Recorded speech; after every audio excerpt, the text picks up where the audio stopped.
Welcome. Anessa is helping us with some Italian translations. So thank you so much again to the four of you for being here. On behalf of Noah and me, we're especially grateful to the four of you as members of the LGBTQ+ community. Some of the questions that we prepared come from our own experiences, so we just wanted to thank you for that and also let you know. That said, we're going to start with a question, and then we're going to go right to audience questions. And then, if we run out, we've got more prepared, but I don't think we'll run out. Okay, so Noah, over to you. Did you expect the overwhelmingly positive response that your season received? And if not, how did you feel when you realized just how important these characters were to other people? Yeah. Yep. Well, I have to say that in Norway I always had this view that sexuality was very open and people were quite open-minded about it. But it's also the part with bipolar that was more interesting because it hasn't been a subject of a television show at all. So talking about that, I thought it's going to be important, but I did not know how big of a reach it would have, like reach the other end of the world, and that's something that shows us how important that it is to actually talk about issues and see people that has the same thing to talk about. Yeah, it was so important, but we never thought it was going to be so big. I think, yeah, guys. Yeah, I never expected it, but I'm always really happy when I hear about people that say that they felt being stronger when they came out with their own sexuality, and that like a series like that helped them so much, and that's what makes me really happy. Thank you.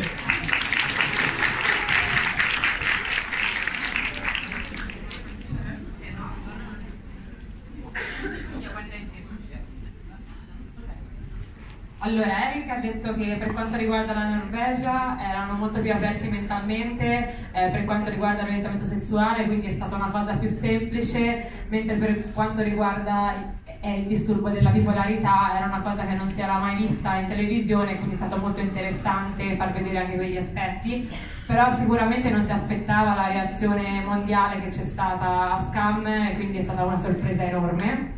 E Michelangelo ha aggiunto che è sempre bello quando qualcuno che incontra gli dice che è diventato più forte grazie alla serie o che ha fatto coming out grazie a uno dei personaggi, e quindi è sempre bello quando le persone sono toccate personalmente dallo show.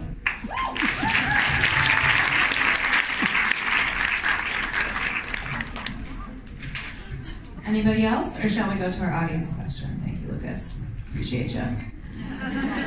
Okay, let's go to our first audience question. Noah, make it happen. Will you say your name and where you're from, and then your question? I am Giorgia from Italy, Venice, and mine is not a question, but I wanted to say thank you to all the events, and particularly to Elio, because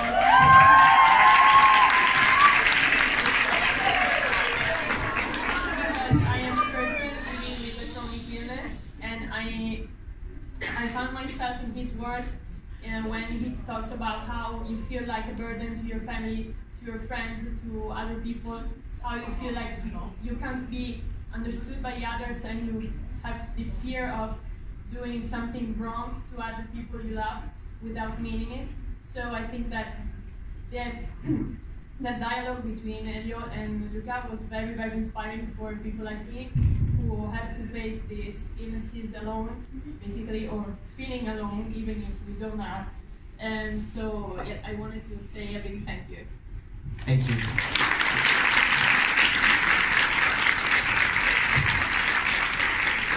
Thank you for sharing that. Okay, let's go to our next audience question. Please share your name and where you're from. My name is Delphine. I'm from Strasbourg in France, in the east. Can you come a little closer to the microphone? One more time. Okay, like this is it's better. Okay. My question is for Henrik, and I wanted to know where do you picture Isaac and heaven nowadays? Sorry. The question was, where do you picture Isaac and Evan today? Yeah.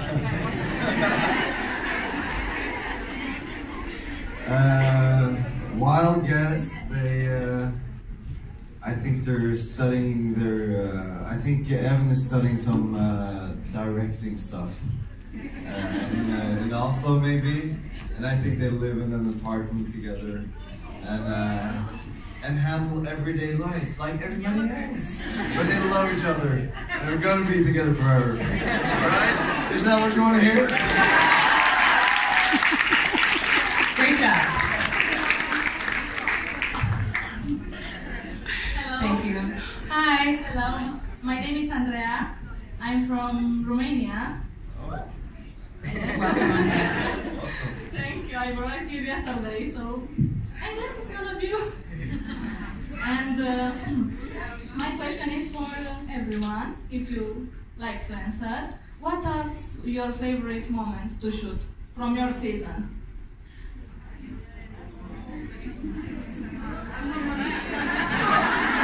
Sorry.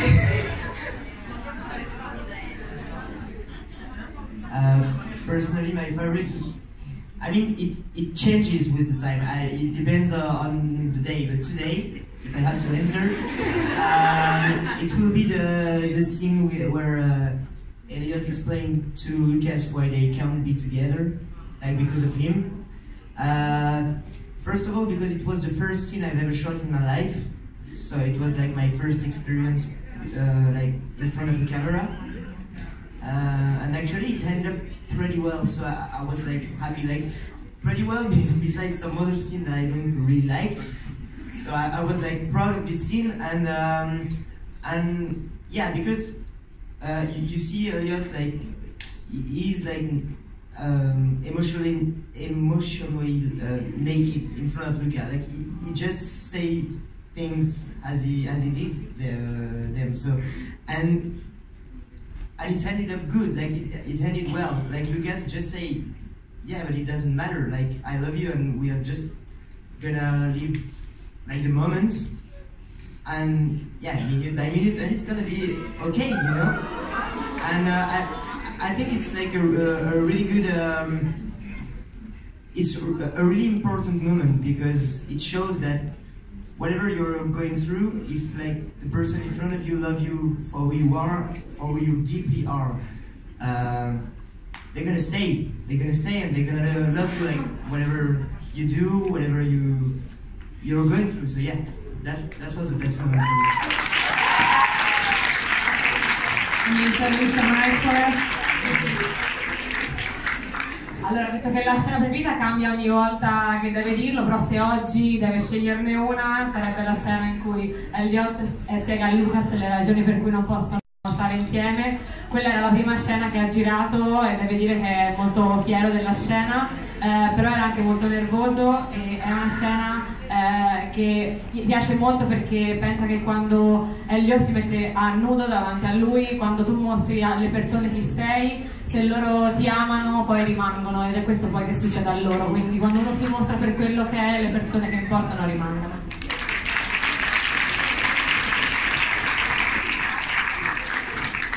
Anybody else favorite scene to shoot? Yeah, my favorite scene was when Matteo comes to this old building and he has this mentally breakdown.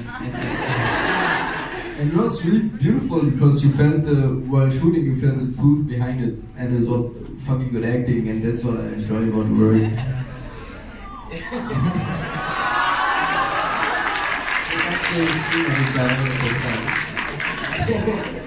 And I love that every remake when the reunion scene happens, it's like, I don't know what it is, you're not alone, I think that's the line they say. And your line to me is like, what the fuck are you doing? That's very... It's very detailed. Yeah, very representative of the relationship. Did you have a favorite that you wanted to share? Lucas? And I think that was good because we got to scream at each other. I mean, there's this moment in my favorite line, that's his line, in the outing scene of David, where David's like kind of like looking at the door, like thinking about if he's gonna go again, and he's like, what are you gonna do? Are you gonna fuck off again? And it was one of my favorite lines because I was reading the scripts and I was like, oh my god, David, just stay put, like, don't run away, what's your problem? And I just really love that line, like the person who matters the most to him, like saying that into his face and just reminding him you have to like confront your problems. So yeah, I really enjoyed that scene as well. We call that a tough love. Henrik, did you want to share or no? I don't know, it's a hard question because there's so many aspects of making acting. There's so many aspects of doing a scene, and the whole family, the whole Scum family. So there were scenes that we did together. It was nice in a way. It was scenes that me and Tarja did. It was challenging, like the hotel scene, or the pool scene, or what's the song?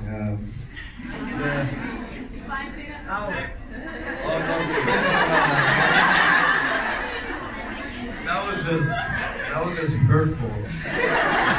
Henrik, do you mean Ohagana? Yes. But I can't. The whole thing is just an amazing experience. I can't just pull something out because there's so many very interesting aspects of it. So I have to think about it. Yeah. But thank you. Great question. Thank you. Thank you for coming from Romania. Hi, I'm Charlotte from Germany. Back again, Lucas. Welcome, Charlotte. My question is, so Elliot, he like draws himself as a raccoon, and Lucas like a little hedgehog. And my question is for everyone: if Elliot were to draw you, what animal would you be? That's super fun. I don't know, I think Elliot would have to decide what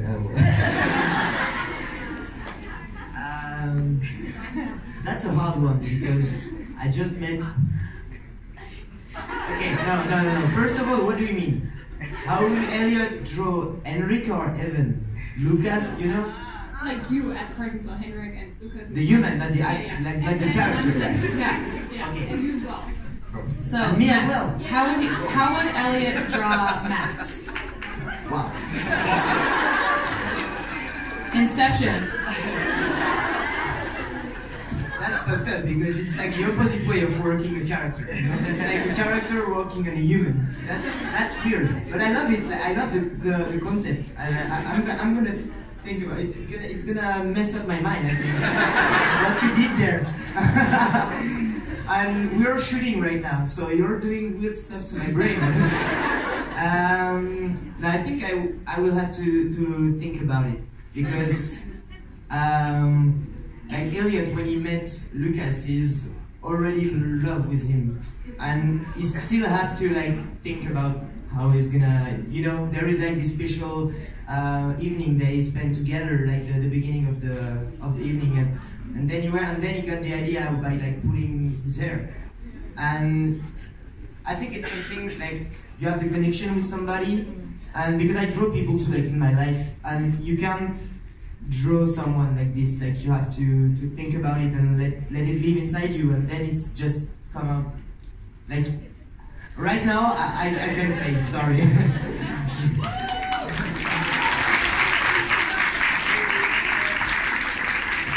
We're gonna have Agnese summarize that answer. Summarize. Sì, ha detto che ovviamente ci deve pensare anche ora che stanno facendo le riprese, è sicuramente qualcosa a cui penserà, e è un po' diverso perché è un po' il processo inverso dell'attore. Di solito è l'attore che studia il personaggio, mentre qui è il personaggio che studia l'attore, quindi come Elliot avrebbe fatto queste cose. È difficile perché Elliot quando disegna già ha in mente la persona, quindi deve pensarci per avere bene in mente anche su se stesso e fare un'analisi, quindi ripeto, è un'analisi del personaggio sull'attore. Thank you.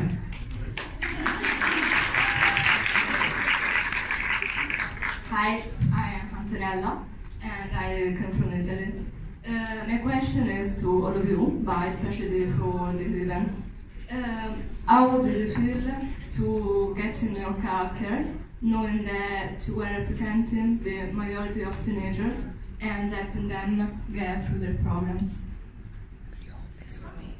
Can you repeat the last part? So sorry. How did you feel to knowing that interpreting this character, you had a lot of hours? Okay, so the responsibility of playing the character. Oh yeah, I was terrified. I was shaking in my boots, crying at night, thinking, oh my god, I'm gonna ruin this beautiful character. But yeah, no, I had to really let go of Hendrik's amazing performance because I saw it way before Joker was made. So when I got the part, I was like, okay, I have to play like him, like charming. So, but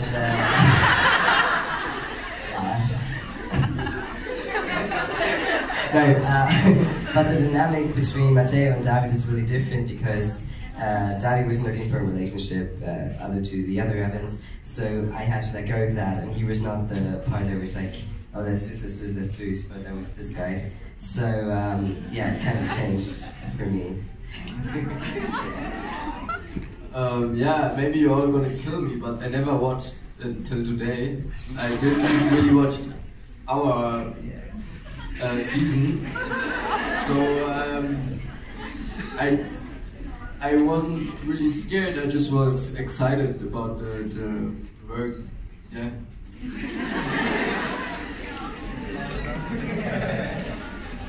We watched it enough for you. Don't worry.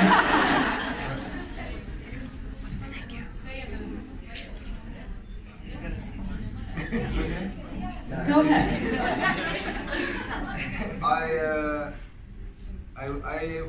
I had so much respect before I started this project, even though I had 3 days to get into character. I knew, like I've told some of you, all the actors got their secret, and Evan's secret was that he was bipolar.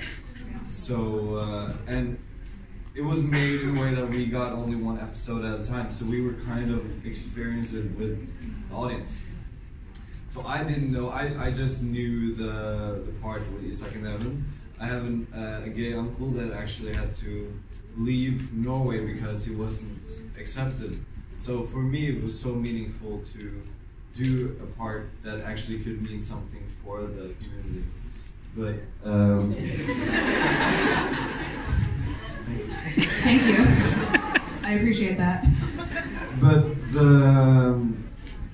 the bipolar part of it was much more scary to portray because I didn't have a lot of experience with it, so I did the research I could at the small time I had. But I tried to put myself in their shoes and see the human being and see the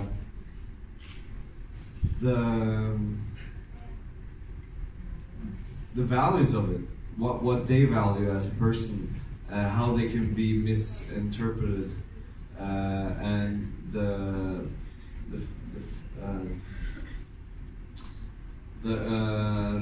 that they could be scared to push people away, and in that way the need to meet other people, the need to find someone who actually loves you for who you are.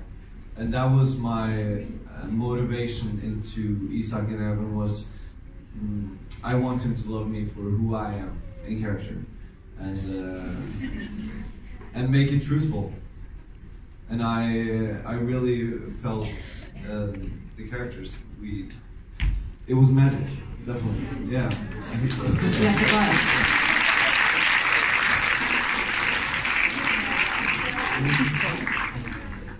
And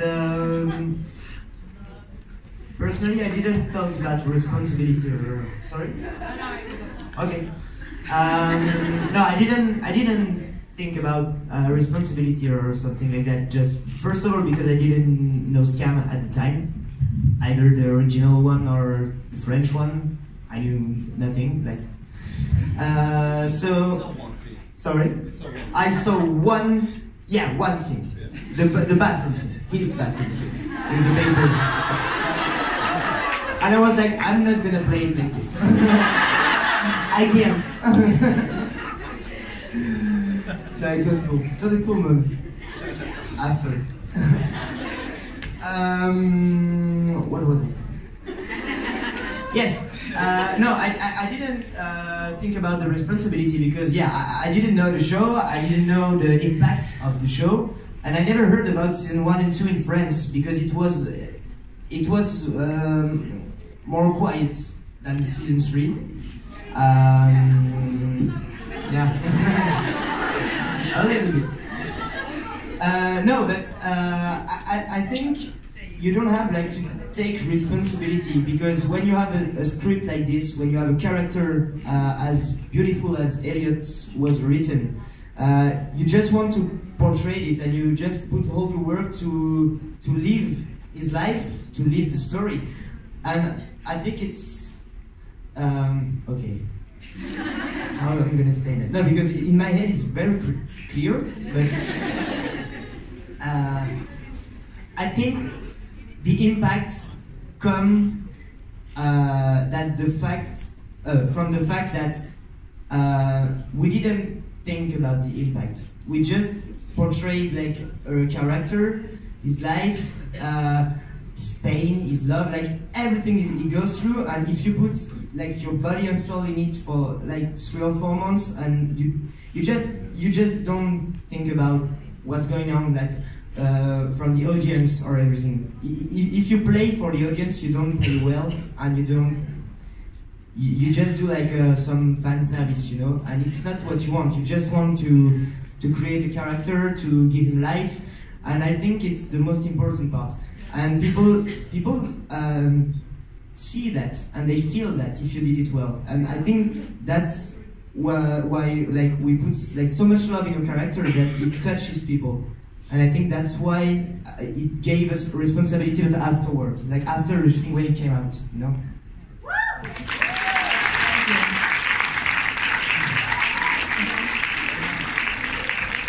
Allora, riassunto veloce, molto veloce. Allora, Lucas ha detto che era terrorizzato perché era un fan di Scam prima di Brooke e quindi è stato importante, anche se per lui è stato bello vedere che i personaggi erano diversi da quelli norvegesi e quindi questo l'ha aiutato molto. Michelangelo ha aggiunto che non avendo visto Scam non aveva molte responsabilità sulle spalle, era più l'emozione di poter portare sulla scena una storia come questa. Eric ha detto che ogni personaggio veniva detto con un solo segreto, e il segreto appunto mi è stato detto che era quello dell'essere bipolare, e quindi lui volta a volta doveva guardare il copione solamente sapendo questo, quindi è un po' come la storia sia stata scoperta nel mentre con il pubblico che guardava Scam all'epoca. E è anche stato importante perché ha aiutato a vedere il personaggio volta dopo volta, cioè Evan come una persona con dei valori, con il proprio carattere, e quindi era importante farlo vedere come una persona e non come la malattia che aveva. Mentre Maxons ha detto che ovviamente che non pensava alle responsabilità perché non conosceva Scam e neanche Scam France prima di cominciare a girare la season 3, perché era stato un fenomeno molto più tranquillo in Francia per quanto riguarda le prime stagioni, e Elliot è un personaggio talmente scritto bene che voleva rendergli giustizia, e questo è quello che poi il pubblico nota quando un attore dà tutto se stesso a un personaggio, non per quello che sarà poi la reazione del pubblico, ma per se stesso, perché quel personaggio è talmente bello che lo si deve al personaggio stesso di rappresentarlo nel miglior modo possibile. Thank you.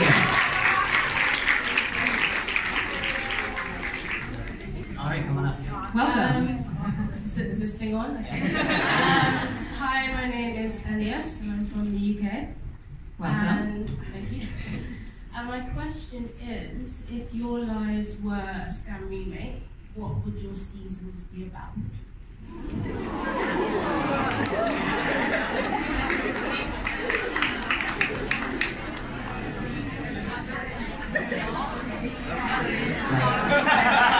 The actors. Yeah, Like you personally. you especially.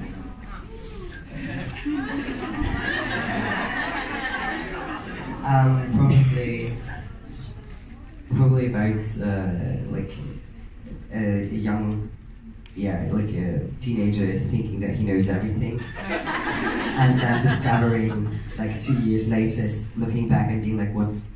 I was such a freaking idiot." So probably that, something about that, like a young person thinking they're an adult already, but not understanding what adulthood is about.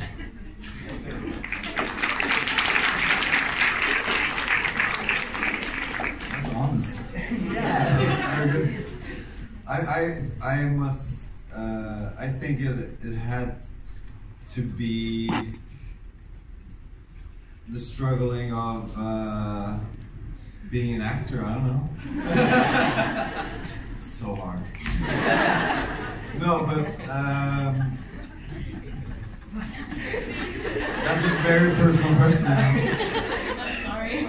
No, but it's. I would say share what you're comfortable with, and if you're not comfortable, you don't need to share. Oh yeah, but it's something. It's a very interesting question. It's something probably everybody should do. Like think about their life. What would it be like in Scum? But I don't know. It's very hard. But everybody's got their struggles.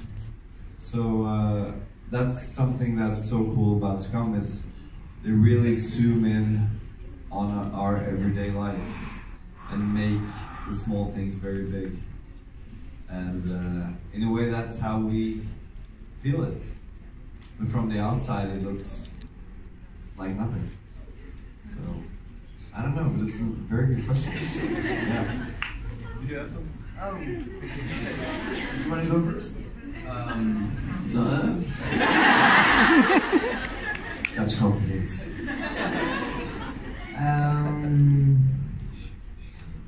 Addiction. That's it. No, please don't. Yeah, we would have to pay for that. Yeah, kind of the same. Also addiction and the art of not going to school, probably.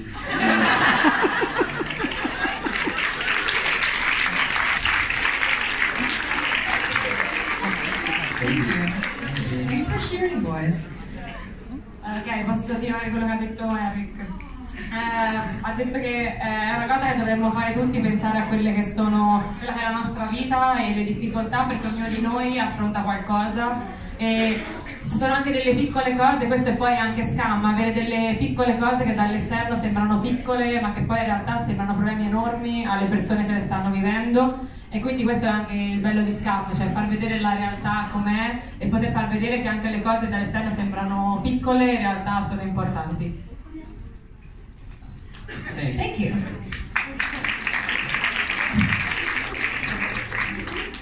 Come on up, please tell us your name and where you're from. My name's Olivia and I'm from Canada. Hey, where We got one. Where? Vancouver. I'm from Vancouver too. You guys. New friends! From all your guys' remakes, what's your favorite episode? What? From all of your guys' remakes, what's your favorite episode?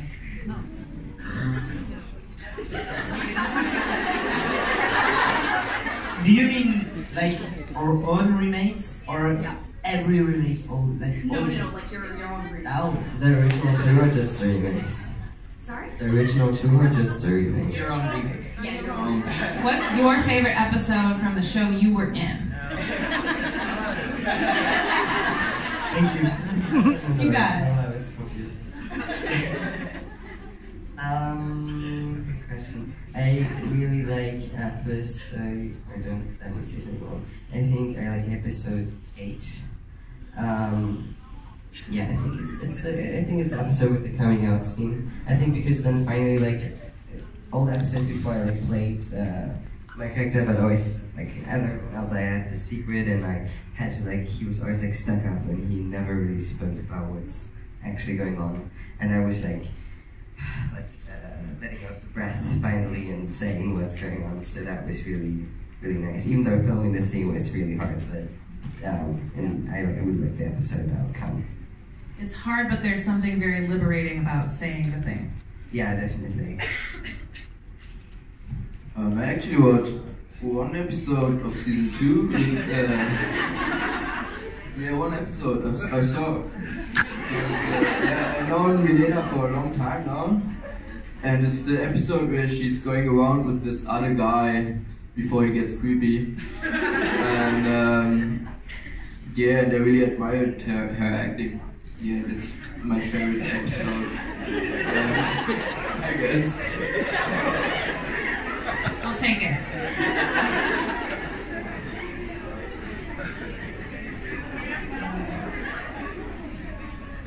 Anybody else want to say something? No.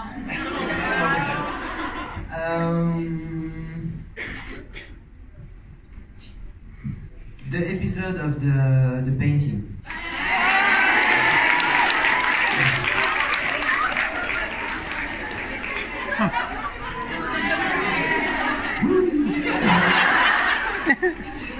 No, not because of that, because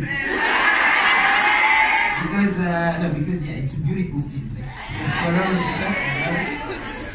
But because it's the moment where Elliot just come back, you know, and I was about to say right on point, but no, it's not right on point. Maybe a bit late, but at least he came back, you know, and I don't know. I really love the moment where Elliot come back and Luca reject him at the beginning, but like for 2 seconds. Because come on. And I don't know. Everything in this scene is it's so accurate. You know, if you look, like when Elliot come into the room, just behind him there is like a poster, and it's. Yeah, everything was calculated. We didn't even notice when we shot the scene, but when I saw the episode, I was like, okay, they really did a great job, like the post-production and David and all the creative team. It was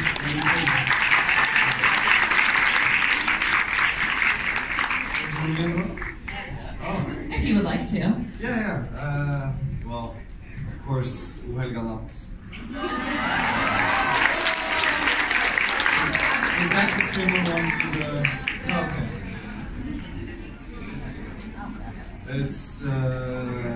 It's powerful with Niels Beck putting an audio on. I don't know anything about audio, honestly. No, but that was special, definitely. So yeah, it was coming back. Yeah. Thank you. Vanessa, over to you. Ok, allora per Lucas l'episodio del coming out, perché è stata una liberazione per il personaggio e anche per lui non dover più mantenere questo segreto, quindi è stato bello liberarsene. Per quanto riguarda Michelangelo, l'episodio con Milena, perché la conosceva da prima di Druk, in cui Mia, personaggio mio, ok. Scusate, Milena che fa Mia. Quando nella seconda stagione lei esce con l'altro ragazzo prima, non voglio neanche quello, l'ho visto tutti, con l'altro ragazzo prima che le cose diventino abbastanza terrorizzanti. Mentre per quanto riguarda Maxence è l'episodio del Murales, perché Elliot torna, quindi è una volta in cui Elliot torna e quindi è stato molto bello. E per Eric è l'episodio di O helga natt, quindi il 9, in cui secondo lui è una scena molto potente.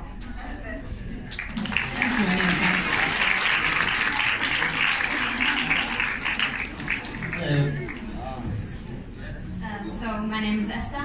I'm from Germany, and I wanted to ask about your first thoughts when you read the script to season 3. Your first thoughts or your first impression when you got your scripts?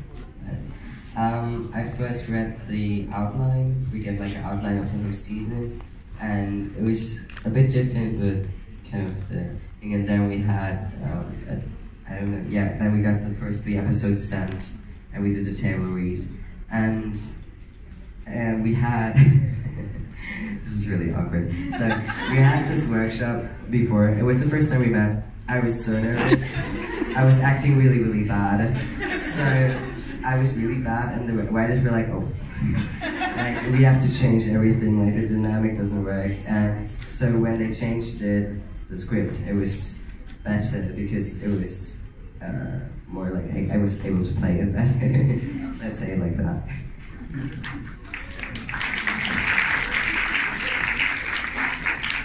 Yeah, I remember reading the script and I was like, what? What is this? Because Yuli's way of writing is something I've never seen like before. It's very free, it's very, it's a weird way of putting pictures in your head. I've never read a script like that before. And as I said earlier, we only got 1 episode or 2 episodes at a time. So every time, like, we could get the script for the next day, like 10 o'clock in the night. And it was like, the moment I got the mail, episode 3, season 3, I was like, write it, read it like it was Game of Thrones or something. It was almost as exciting to watch it was to read the script. So it immediately started putting pictures in my head. But at the same time, we didn't get a lot of time to exercise. We didn't do table reads and stuff. So we were like, put on, do your thing. If you don't want to say that, you can say something else, but you know what I'm trying to say. So we got much more responsibility in our characters than I'm used to, and in a way you learn a lot, like as an actor, out of that. And but the script by itself is a masterpiece, so it was a huge honor to read it. And, yeah, I still got it on my Mac.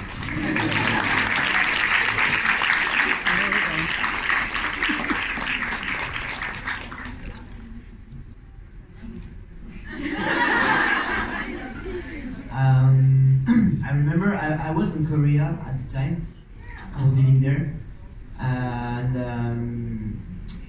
I opened the email. Like I had a free day. Like I had 2 free days in 2 months, and it was one of these 2 free days. And I opened the email from the production, and they say, "Yeah, we just sent script." And so I opened it, and I just read the 2 first lines, and I was like, "No, I'm gonna take my day off. I'm gonna chill today. I'm not gonna do anything." And I read the 2 first lines, and then I closed the email, and I said like, okay, this is an important moment, you know.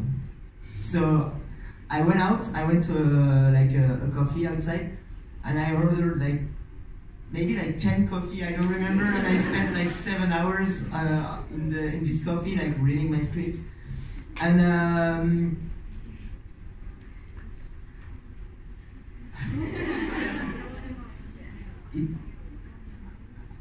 Wow, I don't know. It was incredible. It was. I realized when I handed the script that my character was like the best I could have ever asked for.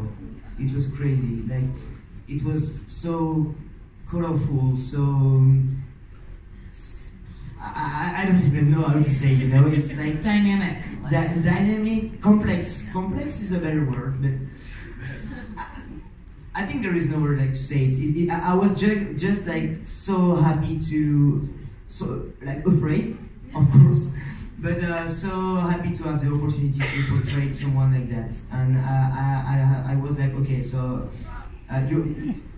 you have to do that with the most respect that you have. Like you have to respect this young man. Like you will, I don't know, like nothing else. You know, it was like I saw him like it. And it was here. That's the crazy part of it, because I read the script once in Korea and I never read it again. It means at the moment I read it, I understood the story, I understood the character, and I was like, okay, I just need to become this person, and it's gonna be a long work. But I never read the script because, like you, we were free in the text, and that's what was cool with the Scam France season 3, because the season 1 and 2 were like we had like to do exactly the same, and in season 3 we were very free in the text, in the scene. We could like improvise and stuff. So yeah, I lost myself, but it was amazing. Magic.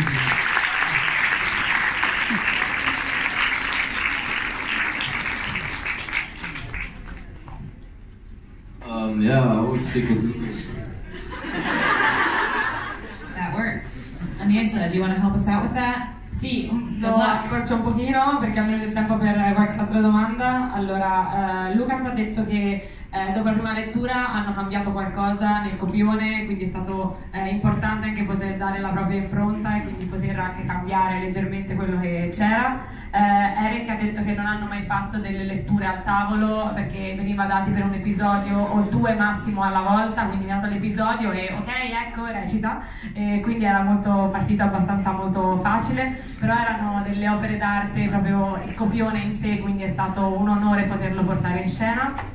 Mentre Max Sons ha detto che era in Corea quando ha letto la prima volta lo script, sono state solamente 2 righe per innamorarsene completamente e voler diventare Elliot al 100%, e quindi è stato anche contento del fatto che avessero molta più libertà dalla terza stagione in poi, cosa che con le prime 2 non avevano avuto. Thank you. Okay, friends, we are at time. Let's take one more question. Can you make it quick? Thank you. Okay, so we're going to do one more. Hi, my name is Azia. I'm from Italy. And my question is for Sense. And you kind of already answered it before, but I want to take it away. The painting scene, you said it was your favorite, right? No. No, it was my favorite episode. Oh, okay. But yeah. Well, I really, really liked it. It was like art to me. And I watched it several times. And I was wondering if it was like... Can you come a little closer to the microphone? Yeah. Is better? Yeah. Okay. I was wondering if it was more improvisation or more like you already know what to do. No. It was... so yeah. It was a really long day. It was a really long week, and it was like the end of a really long week of shooting, like 3 or 4 hours more like every day and stuff, and it was like the Friday, and we had like 6 hours left to have the scene, and so we played it like you know, sometimes in TV shows or movies you play the end before the beginning or stuff like that, but this one David was like, the director was like, no, we have to do this one like chronologically, thank you. So I arrived, and we couldn't shoot it twice because with all the painting and stuff, it was too long to shoot it like a lot of time, even the painting battle and stuff. So we shot like the 3 or 4 sentences we say before many times, and then we started like with the painting, and then it was like 1 shot only. And for like the sex scene with all the painting, so they covered all the room with plastic. It was like Breaking Bad. It was crazy. The cameraman has like all the team were like covered in like this chemist suits, you know. And they had like the camera with like plastic stuff everywhere and stuff. And I was with Axel. So with Axel. And so and then our director was like, okay, so I'm gonna put the music. And it's not the music that they put on the episode, it was another one.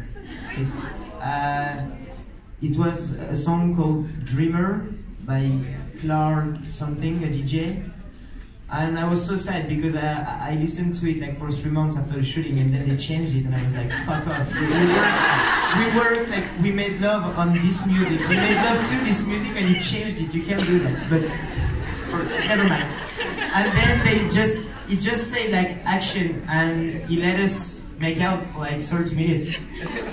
And for the little facts, like a funny fact is that it's our director that removed our clothes. Like we were making out against the wall, and at some point he said, okay, remove everything, get naked. And we were like so connected with Axel at this point that nothing existed like around us. So we couldn't like hear him. So he came and he like removed our pants and shit. So yeah, no, it was just like improvisation.